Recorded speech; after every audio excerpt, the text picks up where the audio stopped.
Assalamu alaikum dear students. Welcome to the platform of Nan Academy. I'm your host Mohammad Zulqarnain. तो students आज के इस video के अंदर हम अपनी 9th क्लास की जो हेल्थ साइंसेज की हमारी बुक है इसके chapter number 1 introduction to health sciences इसका नेक्स्ट टॉपिक स्टार्ट करेंगे जिसका टाइटल है इलनेस।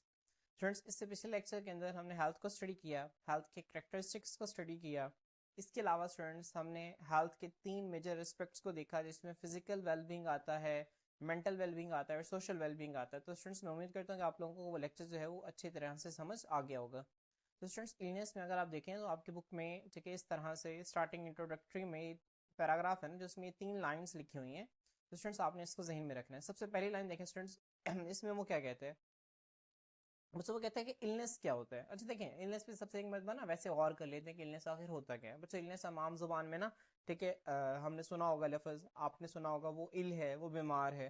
ठीक है मैं इल हूँ, मैं इलनेस की वजह से स्कूल नहीं आ सकता। इलनेस स्टूडेंट्स आम जुबान में ना बीमारी को कहते हैं। किसे कहते हैं? बीमारी को कहते हैं। अब स्टूडेंट्स ये जो इलनेस है, अब ये बीमारी जो है ये किसी जरासीम की वजह से भी हो सकती है या फिर हो सकता है कि हमारी बॉडी के अंदर आम तौर पे कोई खराबी आ गई है। ठीक है खराबी किस तरह से आ गई है, मिसाल के तौर पर आपने नींद नहीं पूरी की। जब आपने नींद नहीं पूरी की तो आपके सारे जिस्म के अंदर ना एक थकान है, थकान किसी कैफियत है। ठीक है अब नींद पूरी ना करना बच्चों एक बॉडी के आप जो नॉर्मल फंक्शनिंग था ना उसमें खलल डाल देता है। ठीक है जिसकी वजह से बॉडी सही तरह से फंक्शन परफॉर्म नहीं कर सकती। तो स्टूडेंट्स अब ये भी इलनेस के अंदर आएगा। ठीक है तो इलनेस क्या है बच्चों? इलनेस एक ऐसी कंडीशन है जिसमें अ डिजीज, एक बीमारी और अदर हेल्थ रिलेटेड इशू या सेहत के मुतल्लिक कोई जो दूसरा मसला। स्टूडेंट्स यहाँ पे जो हेल्थ रिलेटेड इशू है ना, अब मैंने आपको बताया था हेल्थ के 3 एस्पेक्ट्स हैं। अब इसमें कोई फिजिकल इशू भी हो सकता है कोई जिस्मानी चोट लगी हो। ठीक है अब स्टूडेंट्स इसमें मेंटल इशू भी हो सकता है, कोई जहनी कैफियत हो, जहनी तौर पर बंदा बीमार हो, या इसमें सोशल वेलबींग भी अफेक्ट हो सकती है, सोसाइटी की तरफ से बंदे को डिप्रेशन हो। ठीक है तो या बीमारी या फिर कोई सेहत से मुतालिक मसला, और सेहत से मुतालिक मसला बच्चों तीनों लिहाज से हो सकता है। ठीक है जो हमने पढ़े ना, फिजिकल लिहाज से भी हो सकता है, मेंटल और सोशली तीनों लिहाज से हो सकते हैं। तो बीमारी या फिर सेहत के मुतालिक कोई भी मसला that disturbs, जो कि क्या करता है स्टूडेंट्स, खराब कर देता है the normal functioning of the body और माइंड, जिस्म या जहन की आम फंक्शनिंग को बच्चों इसे हम क्या कहते हैं, इसे हम इलनेस कहते हैं। आपने देखा होगा अक्सर जब हमारे पास सेहत होती है, कहते हैं ना जो तंदुरुस्ती है वो 1000 नेमत है। ठीक है सेहत 1000 नेमत है, सेहत बहुत बड़ी नेमत है। जब आपके पास सेहत होती है तो आप तमाम एक्टिविटीज को बहुत अच्छे तरीके से परफॉर्म कर रहे होते हैं, ऐसे ही है ना।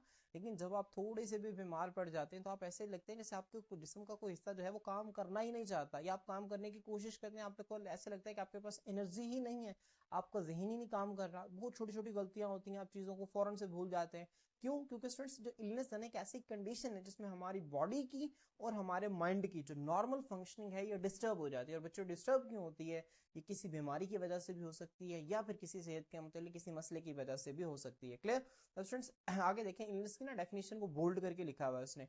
वो कहता है इलनेस जो है ना एक ब्रॉडर टर्म है। ब्रॉडर का मतलब क्या होता है स्टूडेंट्स? एक बड़ी टर्म है। ठीक है जिसमें आप ये नहीं कह सकते एक बंदा जो है सिर्फ जरासीम की वजह से बीमार है। ठीक है मैंने अभी आपको बताया ना कि जरासीम भी हो सकता है और हेल्थ रिलेटेड इशू। तो हेल्थ रिलेटेड इशू में आगे फिर उसके तीनों एस्पेक्ट्स के लिहाज से आ जाएंगे। ठीक है तो इलनेस वो कहते हैं ब्रॉडर टर्म, एक चौड़ा टर्म है, एक बड़ी टर्म है दैट डिस्क्राइब्स, जो कि वजाहत करती है पर्सन एक्सपीरियंस, एक शख्स के तजर्बे की, और फीलिंग अनवेल। फीलिंग का अनवेल का क्या मतलब होता है? वेल का मतलब होता है ठीक, अनवेल का मतलब होता है ठीक ना होना। मतलब एक जो शख्स है ना वो ठीक महसूस नहीं कर रहा। किस वजह से ठीक महसूस नहीं कर रहा? उसे कोई बीमारी हो सकती है ड्यू टू द डिजीज।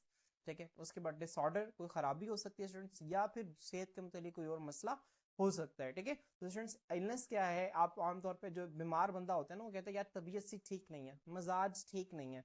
ठीक है उसके मजाज भी चिड़चिड़े हुए होते हैं, आपने देखा होगा। उसकी बॉडी भी सही तरह से काम नहीं कर रही होती बच्चों। तो अब इसमें होता क्या, वो जो शख्स है ना उसको कुछ भी अच्छा नहीं लग रहा होता। ठीक है अब वो क्यों अच्छा नहीं लग रहा होता? वो कोई बीमारी भी उसके पीछे हो सकती है, कोई खराबी हो सकती है, या सेहत के मुतालिक कोई और मसला जो है वो उसके पीछे हो सकता है। तो स्टूडेंट्स ये इलनेस की आप लोगों ने सिंपल सी आसान सी डेफिनेशन है। इलनेस क्या होता है? एक ऐसी ब्रॉडर टर्म है जिसमें क्या करता है, एक जो शख्स फीलिंग है ना अनवेल की, ठीक है मतलब एक शख्स के ठीक ना होने की कैफियत होती है किसी बीमारी की वजह से, किसी खराबी की वजह से, सेहत के मतलब किसी मसाइल की वजह से। तो आप लोगों ने बच्चों डेफिनेशन याद करनी है। आप लोग ऊपर वाली 2 लाइनों को कट भी कर सकते हैं बुक के ऊपर। ठीक है आप लोगों ने याद नहीं करनी, आप लोगों ने सिंपल अगर वो आपसे पूछेगा ना डिफाइन इलनेस, तो आप लोगों ने ये लाइन लिख देंगे। ठीक है बच्चों अब इसकी ना टाइप्स हो सकती है on the basis of duration कि इलनेस कितनी देर से है। Illness can be short term, बच्चे आर्जी भी हो सकती है, और जो आर्जी इलनेस होती है ना इसके लिए हम लफ्ज इस्तेमाल करते हैं एक्यूट। और लॉन्ग टर्म बच्चे तवील भी हो सकते हैं, और तवील के लिए हम इस्तेमाल करते हैं क्रॉनिक। क्या इस्तेमाल करते हैं? क्रॉनिक। अब बच्चों एक्यूट और क्रॉनिक में फर्क क्या होता है? जो एक्यूट इलनेस होती है ना बच्चों, ये आम तौर पर 2 हफ्तों से लेकर, ठीक है, 3 महीने तक हो सकती है, ठीक है। 2 हफ्तों से लेकर 3 मंथ तक की बच्चों जो इलनेस होती है ना, इसको हम आरसी कहते हैं, इसको हम शॉर्ट कहते हैं। और जो 3 मंथ से ज्यादा, मतलब 2 साल, 1 साल, 2 साल, ठीक है, 3 साल, जो इतनी इलनेस होती है ना बच्चों, इसे हम लॉन्ग टर्म कहते हैं, ठीक है। इसे हम क्रॉनिक के लिए, इसका लफ्ज जो लॉन्ग टर्म इलनेस है ना, इसके लिए हम लफ्ज इस्तेमाल करते हैं क्रॉनिक का, ठीक है। तो आपने जहन में रखना है, हमारे पास जो इलनेस है ये आरजी भी हो सकती है थोड़ी देर के लिए, जिसके लिए हम लफ्ज एक्यूट इस्तेमाल करते हैं, और ये तवील अरसे के लिए भी हो सकती है बच्चों, जिसके लिए हम लफ्ज क्रॉनिक इस्तेमाल करते हैं। तो आप लोगों ने दोनों को जहन में रखना है, ठीक है। तो आप लोगों ने इलनेस जब आपसे पूछा जाएगा तो आप लोगों ने इलनेस की डेफिनेशन के साथ आप लोगों ने इसके टाइप्स की हेडिंग देके आप ये लिख देंगे। अब बच्चों इलनेस है ना, जो बीमारी, हमने इस बीमारी के अंदर ना, हमने इलनेस की जो, जब हमने इसका कॉज देखा तो बच्चों यहाँ पे हमने ना 2 चीजें देखी कि इलनेस के अंदर एक जो पर्सन है ना, वो अनवेल की फीलिंग जो है उसको शेयर करता है, मतलब वो ठीक नहीं है, ये वो तजर्बा करता है। अब स्टूडेंट्स, या वो डिजीज हो सकती है या डिसऑर्डर हो सकता है। अब स्टूडेंट्स, डिजीज और डिसऑर्डर में क्या फर्क है बच्चों, मैंने आप लोगों के लिए देखें बहुत ही खूबसूरत करके फर्क जो है मैंने यहाँ पे लिख दिया है। बच्चों आप लोगों ने क्या करना है, इसका स्क्रीनशॉट ले लेना है, और इसको आप लोगों ने इसी तरह से अपने कॉपीज के ऊपर क्या करना है बच्चों, लिख लेना। बहुत इंपॉर्टेंट फर्क है, आप लोगों से पेपर में ना लाजमी पूछ लेगा, वो बहुत इंपॉर्टेंट है, ठीक है। और मैंने आप लोगों को लिए फर्क किस तरह से लिखना है, मैंने आप लोगों के लिए यहाँ पे शो किया हुआ है किस तरह से आप लोगों ने इस फर्क को लिखना है। तो आप लोगों ने बिल्कुल एज इट इज जो है पेपर में फर्क नोट करके आना है, बोर्ड में भी इस तरह से लिखना है, और आपके जो क्लास टेस्ट होंगे उसमें भी आपने फर्क को इस तरह से लिखना है। स्टूडेंट्स हम इस फर्क को देखते हैं कि फर्क में वो कहता क्या है, ठीक है। डिजीज, अब स्टूडेंट्स ज़हन में रखें, डिजीज ना हम बीमारी को कहते हैं, बीमारी और डिसऑर्डर हम आम लफ्ज में उर्दू में अगर हम इसकी ट्रांसलेशन करें तो हम इसे खराबी को कहते हैं। अब बीमारी और खराबी में बच्चों फर्क क्या है? अब आपको पता है कि बीमारी जो है ना, अब ये ध्यान रखें कि ये जरासीम की वजह से हो सकती है। अब जरासीम की वजह से इसकी और भी वजूहत हैं, हम नीचे पढ़ेंगे भी, लेकिन मैं आपको वैसे बता रहा हूँ कि बीमारी जो है बच्चों ज्यादातर जो है वो जरासीम की वजह से होती है। अब फ्रेंड्स उस जरासीम की वजह से जो हमें बीमारी होती है ना बच्चों, फिर उसकी हमें खास किस्म की अलामात जाहिर होना शुरू होती हैं। मिसाल के तौर पर, ठीक है, मेरे गले में इन्फेक्शन हो गया, तो बच्चों मेरे गले में जब इन्फेक्शन होगा तो ना मुझे पता चल जाएगा मेरे गले में इन्फेक्शन है। क्यों? क्योंकि मेरे गले दर्द करना शुरू कर देगा, दर्द करना शुरू हो जाएगा, मुझे बुखार हो जाएगा बच्चों। ऐसे ही है ना, मेरी आवाज ठीक तरह से नहीं निकलेगी, ठीक है। हो सकता है कि मेरा गला जो है यहाँ पे ये पेनफुल, ठीक है, पेन हो जाए, ठीक है, ठीक ठाक गले के अंदर दर्द होना शुरू हो जाए। तो बच्चों अब ये जो गले का खराब होना था, अब ये एक डिजीज थी। ये डिजीज हुई क्यों? क्योंकि मेरे गले के अंदर जो है वो जरासीम आए, और जरासीम ने वहां पे तकसीम करना शुरू कर दिया, तकसीम करना शुरू कर दिया। तो स्टूडेंट्स यहाँ पर जब जरासीम तकसीम करेंगे तो मेरे गले के अंदर जो है वो खराबी हो जाएगी, ठीक है। तो अब ये क्या है बच्चों? एक बीमारी है। बीमारी के अंदर बच्चों क्या होता है, एक जो बॉडी की जो नॉर्मल फंक्शनिंग है ना वो मुतासिर होती है, और बच्चों को मुतासिर भी होती है, और उसके साथ साथ हमें खास किस्म की अलामात भी नजर आती हैं बच्चों। लेकिन डिसऑर्डर में क्या है? डिसऑर्डर में एक ऐसी कंडीशन है, एक अबनॉर्मल कंडीशन है जो कि हमारी बॉडी की नॉर्मल फंक्शनिंग को, ठीक है, आप ये समझ लें कि डिसरप्ट करती है, इंटरफेयर करती है, उसके अंदर खलल डालती है, ठीक है। मिसाल के तौर पर जैसे मैंने आपको पहले एग्जांपल दी कि आप जो है वो, अगर आपने एक रात जो है, अगर आप नींद पूरी नहीं की, आपने एक रात आप नींद पूरी नहीं करेंगे तो होगा क्या? अगले दिन आप ठीक तरह से काम कर सकेंगे नहीं, आपका जिस्म, आपको ऐसा लगेगा जैसे सारा जिस्म जो है वो दर्द कर रहा है। अब बच्चों कोई बीमारी नहीं है, ठीक है, लेकिन ये खराबी है। और ये खराबी क्यों है? क्योंकि आपने एक रात की नींद नहीं ली। जब आप नींद नहीं लेंगे तो अगले दिन आपका जिस्म जो है वो काम नहीं करेगा। अब बच्चों हुआ क्या, ये आप एक दिन का एक रात जो है उसका नींद ना लेना, इसने क्या किया? आपकी जो नॉर्मल बॉडी फंक्शन था इसमें खलल डाल दिया, इसको डिस्टर्ब कर दिया। तो बच्चों ये एक किस्म का ना डिसऑर्डर है, और जहनी डिसऑर्डर है ये, ठीक है। तो स्टूडेंट्स आए हम इसको बुक से डिटेल से देखते हैं।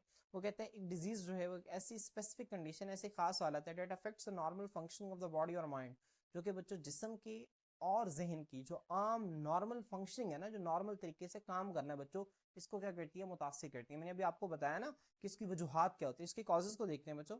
इट में बी कॉज्ड बाय इन्फेक्शन। अब बच्चों इन्फेक्शन क्या होता है? इन्फेक्शन की ना डेफिनेशन आप बुक के ऊपर लिख लें, spread of micro organisms is called infection. क्या होती है बच्चों इन्फेक्शन की definition? Spread of micro organisms is called infection. हमारी बॉडी का कोई भी हिस्सा जहां पे micro organisms, students micro organism से मुराद जरासीम है, ठीक है, जिसमें हमारे पास जरासीम में क्या आ सकता है बच्चों?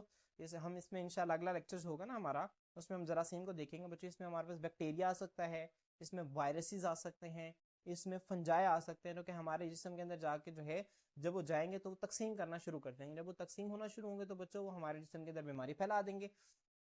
तो जो बीमारी है ये इन्फेक्शंस की वजह से हो सकती है। जेनेटिक फैक्टर्स, अब स्टूडेंट्स जेनेटिक फैक्टर्स क्या है? जेनेटिक फैक्टर्स से स्टूडेंट्स मुराद है यहाँ पे, जेनेटिक फैक्टर से मुराद यहाँ पे ना डीएनए है, ठीक है। अब स्टूडेंट्स बाज़ बीमारियां ऐसी होती हैं जो कि वालिदैन से बच्चों के अंदर मुंतकिल होती हैं। अब वो जो बीमारियां वालिदैन से बच्चों में मुंतकिल होती हैं ना, वो बच्चों क्यों होती हैं? क्योंकि वालिदैन से बच्चों में जो चीज़ मुंतकिल होती है ना, वो डीएनए है। डीएनए क्या करता है? बच्चों जो वालिदैन की जो खसूसियात है ना, उनको बच्चों के अंदर मुंतकिल करता है। तो होता क्या है, वालिदैन को अगर खुदा ना खास्ता कोई बीमारी है तो वो इसी डीएनए के जरिए आगे बच्चों के अंदर मुंतकिल होती है। बच्चों ये डीएनए क्या होता है? आप लोग डीएनए को सोच रहे होंगे। मैं उम्मीद करता हूँ कि आप लोगों ने अगर बायोलॉजी के मेरे लेक्चर्स लिए हैं तो बच्चों आप लोगों को डीएनए का बहुत अच्छे तरीके से पता होगा। डीएनए का मैं वैसे दोबारा बता देता हूँ। तो जो डीएनए हम कहते हैं इसका एब्रीविएशन होता है डीऑक्सीराइबो न्यूक्लिक एसिड। ये हमारे जिस्म का ना वरासती मादा है, ठीक है। आपने इसको ज़हन में रखना है। हमारे जिस्म की तमाम सरगर्मियों को डीएनए कंट्रोल करता है, ठीक है। हमारी मुंह की शक्ल कैसी होगी, हमारी नाक की शेप कैसी होगी, आंख की शेप कैसी होगी, हमारी बॉडी के अंदर कौन कौन सी चीजें जो हैं वो किस किस तरह से काम करेंगी, सारी इंफॉर्मेशन जो है वो डीएनए के पास होती है। क्लियर? तो स्टूडेंट्स जेनेटिक फैक्टर्स में क्या आता है? वो बीमारियां जो कि वालिदैन से बच्चों में मुंतकिल होती हैं। बच्चों कोई एक मिसाल दें जो कि वालिदैन से बच्चों में मुंतकिल होती है। आजकल एक शुगर आ रही है बच्चों, शुगर, ठीक है, डायबिटीज। ये एक किस्म की वरासती बीमारी बन चुकी है जो कि वालिदैन से बच्चों के अंदर क्या होती है? मुंतकिल होती है। बच्चों इसके अलावा आपने देखा होगा एक बीमारी है, इसे इंग्लिश में हम कहते हैं एल्बिनिज्म। क्या कहते हैं? एल्बिनिज्म। बच्चों इसमें एक बीमारी में क्या होता है कि बंदे की स्किन का सारा कलर ही व्हाइट होता है, सर के, ठीक है, सर के बाल से लेकर ना एंड तक सारी बॉडी व्हाइट होती है। क्यों? उनकी बॉडी के अंदर ना एक पिगमेंट नहीं बनता जो कि हमारी स्किन को डार्क कर देता है, ठीक है। अब ये भी एक जनियाती बीमारी है, जेनेटिक फैक्टर की वजह से होती है, या इन्वायरमेंटल इन्फ्लुएंसेस की वजह से भी बीमारियां हो सकती हैं, ठीक है। माहौलियाती असर की वजह से हम बाज़ बीमारियां ऐसी होती हैं जो कि माहौलियाती असर की वजह से होती हैं। तो आपने इसको जहन में रखना है कि कौन कौन सी बीमारियों की जो है वजूहात हो सकती हैं। बच्चों यहाँ पे मैं आपको एक और चीज़ बताता चलूँ। मैंने आपको बताया ना कि कोई बीमारियां हमारे पास माहौलियाती, ठीक है, असर की वजह से, इन्फ्लुएंस कहते हैं असर को, माहौलियाती असर की वजह से हो सकती है। मैं आपको इसकी एक मिसाल भी दे देता हूँ ताकि आप लोगों को चीज़ें जो हैं वो ज़्यादा बेहतर तरीके से क्या हो जाए, क्लियर हो जाए। मिसाल के तौर पर स्टूडेंट्स आपने देखा होगा एस्थमा, एस्थमा सुना है? एस्थमा उर्दू में कहते हैं दमा को। इसमें सांस के मसले, जितने भी सांस के मसाइल हैं बच्चों, अब ये क्यों होते हैं बच्चों? क्योंकि माहौल में आलूदगी है, हवा के अंदर जो है वो हवा खराब हो गई जिसमें हम सांस लेते हैं। यहाँ पे जहरीले केमिकल्स मौजूद हैं जो कि हवा को आलूदा कर रहे हैं। जब इस जहरीली हवा में हम सांस लेते हैं तो हमें सांस की बीमारियां हो सकती हैं। तो बच्चों जो डिजीज है ना, जो आपने इसको जहन में रखना है, ये इन्फेक्शन की वजह से, जेनेटिक फैक्टर्स और इन्वायरमेंटल इन्फ्लुएंस, ठीक है, इन तीनों की वजह से हो सकती है। अब हर बीमारी के बच्चों खास साइंस और सिम्टम्स होती हैं। साइंस बच्चों अलामात को कहते हैं, सिम्टम्स भी अलामात को कहते हैं। इनमें फ़र्क क्या होता है साइंस और सिम्टम्स में, ठीक है? मैं आपको इसका फ़र्क बता देता हूँ। इसका फ़र्क आपके जहन में रखना है। तो जो सिम्टम्स कहते हैं वो अलामात जो कि पेशेंट्स डॉक्टर के पास लेके जाता है। मिसाल के तौर पर, ठीक है, एक पेशेंट जो है वो उसको फील क्या हो रहा है, ठीक है, एक पेशेंट को फील हो रहा है, फर्ज करें कि मैं अगर आई की एक एग्जांपल दूं ना, एक पेशेंट को फील हो रहा है आंख उसकी रेड है, ठीक है, इसके अलावा आंख में खारिश हो रही है, चुभन हो रही है, रोशनी उसे चुभ रही है। अब ये एक पेशेंट को फील हो रहा है। अब वो डॉक्टर के पास जाएगा, डॉक्टर के जाके कहेगा कि भाई मेरी आंख जो है वो लाल है, मेरी आंख में दर्द हो रही है, मेरी आंख में चुभन हो रही है, मेरी आंख में खारिश हो रही है। अब जो जो चीजें वो बताएगा ना, जो कि उसे पता चल रहा है बच्चों, वो उसकी सिम्टम्स हैं। क्या है? सिम्टम्स। अब बच्चों हर बीमारी की ना खास किस्म की अलामात होती हैं जो कि पेशेंट को नहीं पता होती, जो कि डॉक्टर कई सारे टेस्ट करके फिर देखते हैं। मेरी बात समझ में आ रही है? हर बीमारी के बच्चों खास किस्म की क्या होती हैं, अलामात होते हैं जिनको डॉक्टर टेस्ट करते हैं। अब फर्ज करेंगे जो है वो पेशेंट जो है वो डॉक्टर के पास गया, डॉक्टर ने क्या किया, उसको मशीन के ऊपर देखा और उसे मशीन के ऊपर देखने से, ठीक है, फर्ज करें उसे अंदर से जो चीजें नजर आई और उन चीजों की मदद से उसने क्या किया, बीमारी की तशखीस की कि अच्छा इसे फलां बीमारी हो सकती है, ठीक है। जो चीजें मरीज के अंदर थी लेकिन मरीज को नहीं पता कि मेरे अंदर है, लेकिन वो डॉक्टर को मशीन पे देखने से पता चल गई कि इसके अंदर है बच्चों, वो साइंस है। साइंस भी अलामात होते हैं, ठीक है। ये भी पेशेंट शो करता है लेकिन इसका साइंस का पेशेंट को नहीं पता होता। पेशेंट को किसका पता होता है? सिम्टम्स का पता होता है। ये भी अलामात है, ये भी अलामात है, लेकिन ये वो अलामात हैं जो कि मरीज को पता होती हैं, ठीक है, जो कि मरीज जिनको लेके डॉक्टर के पास जाता है। और ये वो अलामात हैं जो कि डॉक्टर चेक करता है बीमारी की तशखीस के लिए, बीमारी को देखने के लिए, ठीक है। तो स्टूडेंट्स इसकी मिसाल क्या है? Fever in malaria. आपने देखा होगा मलेरिया के पेशेंट्स के अंदर जो है वो फीवर हो जाता है, बुखार हो जाता है। तो मलेरिया क्या होता है? आप लोगों ने बायोटेक के अंदर जो है इसको भी पढ़ा होगा। मलेरिया की वजह क्या है? ठीक है, शाबाश, फौरन से बताएं। प्लाज्मोडियम है, ठीक है, आपने इसको जहन में रखना है। इसके अलावा students high blood sugar in diabetes. Diabetes आपको पता है ना, शुगर के पेशेंट्स को कहते हैं, जिसमें शुगर के पेशेंट में क्या होता है, शुगर का लेवल क्या हो जाता है, ज्यादा हो जाता है। आपको पता है फिर वो इंसुलिन के टीके लगाते हैं। इंसुलिन क्या करता है? शुगर के लेवल को कम करता है। कम कैसे करता है इसको भी इंशाल्लाह हम आगे देखेंगे। मतलब आप लोगों ने इसको जहन में रखना है, डिजीज क्या होता है, इसके कॉजेज क्या हैं, इसके सिम्टम्स क्या हैं, ठीक है। अगर आपसे 2 नंबर का वो शॉर्ट क्वेश्चन पूछ रहे कि define disease, right its causes symptoms, तो आप लोगों ने ये लिख देना। क्लियर? तो स्टूडेंट्स आए अब हम डिसऑर्डर को देखते हैं। डिसऑर्डर कहते हैं खराबी को, मैंने अभी आपको बताया। डिसऑर्डर का क्या मतलब है? Disorder means N abnormal condition. Abnormal condition का क्या मतलब है स्टूडेंट्स? एक ऐसी कंडीशन, एक ऐसी हालत जो कि नॉर्मल नहीं है। ठीक है? डेट डिसरप्ट, डिसरप्ट का मतलब होता है बच्चों खलल डालना। Normal body structure, body structure का मतलब है आम जिस्म के साख्त में या फंक्शन में स्टूडेंट्स जो खलल डाले ना, इसे हम बच्चों क्या कहते हैं? इसे हम डिसऑर्डर कहते हैं। स्टूडेंट्स नेक्स्ट इसके कॉजेज देखते हैं। डिसऑर्डर की वजूहात क्या हैं? डिसऑर्डर में not always have a clear cause. Students आपने इसको ज़हन में रखना, लाजमी नहीं कि खराबी की जो है वो खास वजह होगी। जिस तरह बीमारी की खास वजह होती है ना, जिस तरह यहाँ पे जरासीम हैं, जेनेटिक फैक्टर्स हैं, माहौलियाती असर हो सकता है, इस तरह लाजमी नहीं है कि डिसऑर्डर की भी एक खास वजह होगी। ठीक है, आपने इसको भी जहन में रखना है। इसके बच्चों डिसऑर्डर की जो है वो जिस तरह उसकी कोई खास वजह नहीं होती, इसी तरह उसकी कोई खास अलामात भी नहीं होती। डिसऑर्डर में not always have a clear specific symptom, बाज़ औक़ात उसकी कुछ अलामात भी शो होती हैं, लेकिन डिसऑर्डर में आपने जहन रखना है कि लाजमी नहीं है कि उनकी कोई वाजिया किस्म की जो है वो अलामात भी होंगे। मिसाल के तौर पर बच्चों यहाँ पे जैसे आपको नजर आ रहा है न्यूरोलॉजिकल डिसऑर्डर्स। अब बच्चों न्यूरोलॉजी है ना जो, ये आमतौर पे इस्तेमाल करते हैं लफ्ज ब्रेन के लिए, किसके लिए? दिमाग के लिए। तो बच्चों जो न्यूरोलॉजिकल डिसऑर्डर्स के क्या मतलब है? डिसऑर्डर्स कहते हैं खराबियों को। मिसाल के तौर पर जिस तरह दिमाग की खराबी है, जैसे कि एपिलेप्सी। एपिलेप्सी बच्चों किसे कहते हैं? एपिलेप्सी उर्दू में कहते हैं मिर्गी को। किसे कहते हैं?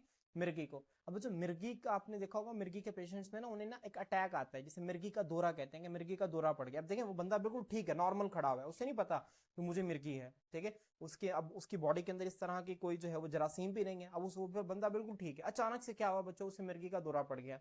अब अचानक से जब उसे मिर्गी का दौरा पड़ा ना, तो वो अचानक से उसकी बॉडी एक स्टेट में ठीक है, कॉन्ट्रेक्शन के एक स्टेट में चल जाती है। अगर कभी आपने देखा हो ना मिर्गी का जब दौरा पड़ता है ना आदमी को, ठीक है, तो उसके बॉडी के सारे मसल अचानक से कॉन्ट्रैक्ट कर जाते हैं। ठीक है?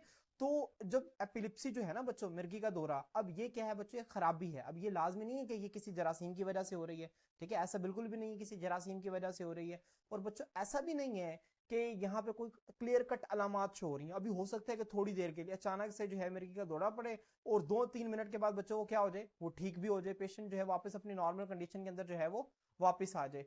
ठीक है? तो आप लोगों ने इसको जहन में रखना है कि ठीक है यहाँ पे इसकी एग्जाम्पल क्या क्या हो सकती हैं। ठीक है? तो बच्चों सबसे पहले इसकी एग्जाम्पल एपिलेप्सी जहन में रखें। उसके बाद mental health disorder like anxiety. Mental health disorder से क्या मुराद है बच्चों? ऐसी खराबियां जो कि जहनी सेहत को मुतासर करती हैं, जैसे कि एंजाइटी। एंजाइटी बच्चों कहते हैं बेचैनी को। ठीक है? अक्सर आपने देखा होगा एक ना बेचैनी किसी कैफियत होती है, मतलब आप बिल्कुल ठीक हैं, आप बिल्कुल नॉर्मल बैठे हुए हैं। ठीक है? फर्ज करेंगे आप किसी बात के मतलब सोच रहे थे। ठीक है? आपका फर्ज करेंगे परसों एग्जाम है, परसों पेपर है आपका, आप बैठे हुए हैं। आप बैठे हुए अचानक से आपको क्या होने? एंजाइटी होने लग जाएगी। आपको लगेगा परसों पेपर है, मेरी तो तैयारी नहीं है, अब मैं क्या करूंगा? तो आपकी बॉडी, अब कई लोगों में ना एंजाइटी इतनी ज्यादा होती है कि उनके हाथ पांव कांपना शुरू कर देते हैं। ठीक है? वो फौरन से इस तरह से ट्रेमलिंग स्टार्ट कर देते हैं और उनसे वो एंजाइटी ही कंट्रोल नहीं होती। अब देखिए ना, एंजाइटी किसी जरासीम की वजह से तो नहीं है, लेकिन बच्चों उस एंजाइटी ने क्या किया? उसने उस पर्सन की जो नॉर्मल बॉडी फंक्शन था उसको इफेक्ट कर दिया। अब इसकी कोई वजह नहीं है। ठीक है? इसकी कोई अलामात नहीं है। ठीक है? उसकी कोई अलाम हो सकता है। अब कुछ पेशेंट देखें, मैंने अभी आपको बताया ना, कुछ पेशेंट में एंजाइटी की वजह से उन्होंने हाथ कांपना शुरू हो गए। अब कुछ पेशेंट्स में होता है, जबकि कुछ पेशेंट्स को पता भी नहीं होता, उनमें ये अलामात भी नहीं होती, बस लेकिन उन्हें एंजाइटी होती है। आप किसी के पास जाएं, ठीक है, उसी को कुछ कहें, वो अचानक से आपको जो है वो, ठीक है, टूट के पड़ता है, जिसे आप कहते हैं, अचानक से आपको सख्त रिस्पॉन्स देता है। ठीक है? क्यों? क्योंकि वो उस वक्त जो है फर्ज करें एंजाइटी का शिकार था, आपने उसे जाके ठीक है तंग कर लिया, छेड़ लिया, वो अचानक से आपको सख्त रिस्पॉन्स देगा। ठीक है? तो एंजाइटी की कोई क्लियर कट सिम्टम्स भी नहीं होती। तो आप लोगों ने इनको ज़हन में रखना है कि डिजीज और डिसऑर्डर में क्या फर्क है। तो मैं उम्मीद करता हूँ कि आप लोगों को इसकी बेहतरीन अंडरस्टैंडिंग हो गई होगी। अब बच्चों ये लास्ट शॉर्ट क्वेश्चन है कि इंपैक्ट ऑफ इलनेस क्या होते हैं। ठीक है? जो बीमारी है इसके असरात क्या होते हैं। बच्चों बहुत आसान है, आप लोगों ने 5 पॉइंट्स है, आप लोगों ने इसी तरह 5 पॉइंट्स इसके लिखने हैं। Illness affects individual. बच्चों आपको पता है कि जो बीमारी है वो इन जो है ना, इंडिविजुअल कहते हैं अफराद को, एक शख्स को इनफरादी हैसियत से तो मुतासर करती है। जिस शख्स को बीमारी है उस शख्स को तो वो मुतासर करेगी, जाहिर सी बात है। उस शख्स के बॉडी स्ट्रक्चर जो है वो खराब हो जाएगा, उसकी बॉडी फंक्शनिंग खराब हो जाएगी।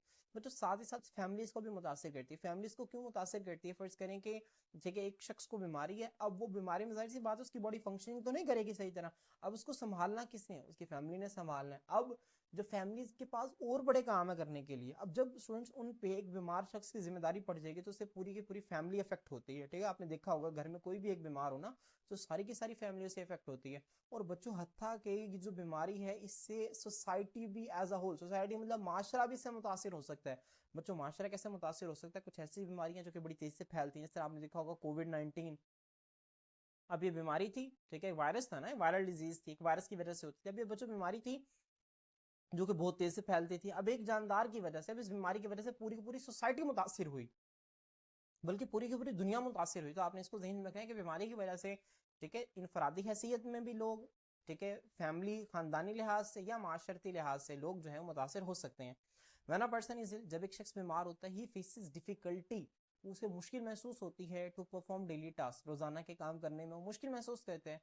एक्सपीरियंसेस इमोशनल सफरिंग, बच्चों जब एक बंदा बीमार होता है ना तो वो जहनी तौर पर, ठीक है, जहनी तौर पर ना वो बहुत निचली स्टेट के अंदर चला जाता है, उसके जहन में अजीब अजीब से ख्यालात आते हैं, वो कहते हैं कि पता नहीं मैं तो किसी काम का नहीं हूँ, ठीक है, मैं काम नहीं कर पा रहा, अब मैं पता नहीं क्या करूंगा, कैसे करूंगा। उनके ऊपर काफी जिम्मेदारियां होती हैं एक शख्स के ऊपर। आपको पता है कि दुनिया जो है यहाँ पे हर शख्स के ऊपर जिम्मेदारी है, और जो शख्स बीमार हो जाता है, अब जाहिर सी बात है उनके पास जिम्मेदारियां भी हैं, और वो जिम्मेदारियों को कैसे परफॉर्म करेगा, कैसे अपनी रिस्पॉन्सिबिलिटीज को निभाएगा अपनी बीमारियों में।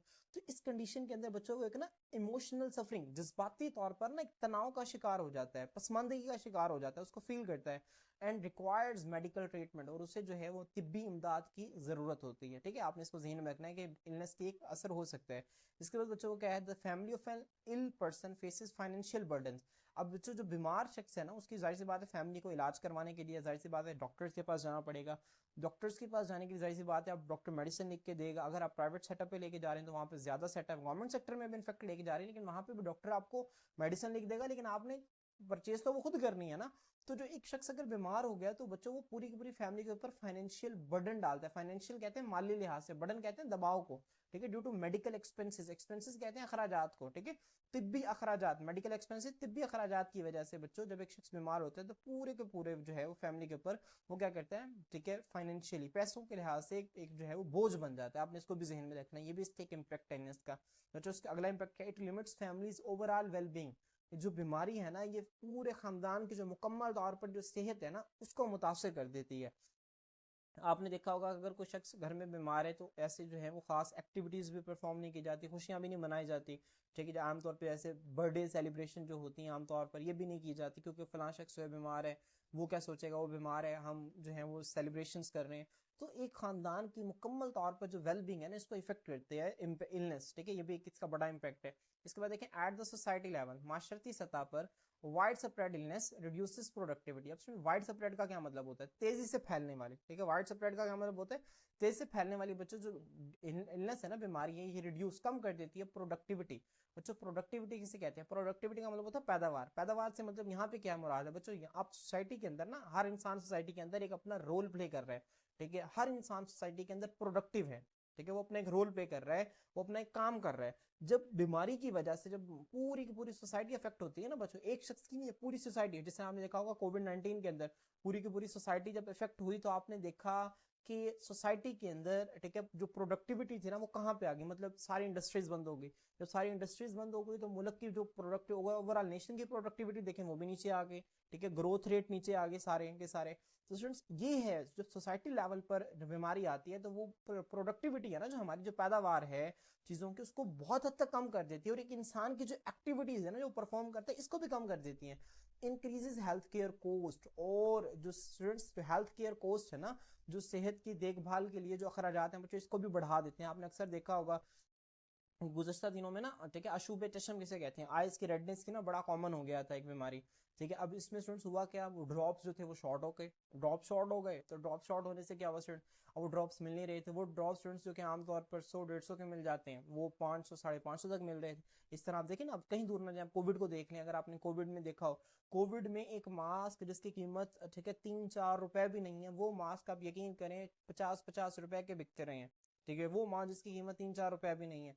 जब कभी भी सोसाइटी लेवल पर बीमारी फैलती है बच्चों तो वो हेल्थ केयर कोस्ट को हमेशा बढ़ा देती है, क्योंकि ऊपर एक माफिया होता है, वो उनको क्या कर लेता है, शॉर्ट कर लेता है चीज़ों को, और नीचे से प्राइसेस अप हो जाते हैं, and puts pressure on medical facilities. और बच्चों जब आपको पता है कि डॉक्टर्स, हमारे मुल्क के अंदर डॉक्टर्स लिमिटेड होते हैं, डॉक्टर्स लिमिटेड होते हैं, ठीक है, तिब्बी अमला लिमिटेड होता है, लेकिन जब कभी भी सोसाइटी लेवल पर बहुत ज्यादा फैलती है एक बीमारी, ठीक है, तो वो क्या करती है, वो मेडिकल फैसिलिटीज पर भी दबाव डालती है। पहले एक डॉक्टर पे फर्ज करेंगे, नॉर्मल रूटीन में एक डॉक्टर के पास 10 पेशेंट्स है एक हॉस्पिटल में, लेकिन जब वाइड स्प्रेड ज्यादा फैल जाएगी तो एक ही डॉक्टर के पास 50-60-100 पेशेंट्स भी हो सकते हैं। अब बच्चों इससे होगा क्या कि जो हेल्थ डिलीवरी सिस्टम है ना इसकी एफिशिएंसी भी मुतासिर होगी। एक डॉक्टर जितनी अच्छे तरीके से पहले पेशेंट को चेक कर रहा था वो उतने अच्छे तरीके से चेक भी नहीं कर सकता, ठीक है, नहीं कर सकता। तो आपने इसको भी ध्यान रखना है, ये भी इसका एक बड़ा इम्पैक्ट है। तो स्टूडेंट्स ये हमारे पास इलनेस का छोटा सा टॉपिक था, हमने इसको डिटेल से स्टडी किया।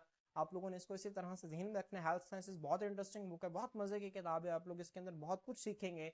तो आप लोगों ने क्या करना है बच्चों, आप लोगों ने लेक्चर्स को ध्यान से सुनना है, अपने फ्रेंड्स के साथ शेयर करें ताकि तालीम का ये सिलसिला आगे से आगे बढ़ता रहे। आज के लिए इतना ही, अल्लाह हाफिज।